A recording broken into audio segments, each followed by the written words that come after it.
Il-kap eżekuttiv tal-PBS Anton Attart li kien ukoll kap eżekuttiv tan-Net Television iċċensura l-ispot politiku tal-Partit Laburista.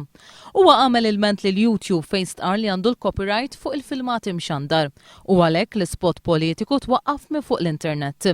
B'dan l-aġir il-PBS iċċensura l-filmat li juri li l-kap tat-taqsima tal-aħbarijiet tal-PBS Natalino Fenek jgħid li l-bilanċ fl-aħbarijiet ma jeżistix. Dan kien l-ispot politiku tal-Partit Laburista li twaqqaf minn Anton Attart. Jiena meta mort il-PBS kont determinat li rrid nibdel il-mod kif isir il-bulletin tal-aħbarijiet. In-nies għandhom din l-impressjoni ħażina, l-aħbarijiet iridu jkunu bilanċjati. Il-bilanċ fl-aħbarijiet ma jeżistix. Il-kummenti ta' Natalino Fenek saru waqt dokumentarju dwar il-50 sena tal-PBS. Minkejja li l-filmat tneħħa minn YouTube għadu jidher fil-paġna tal-Partit Laburista fuq Facebook u jixxandar fuq l-Istazzjon 1.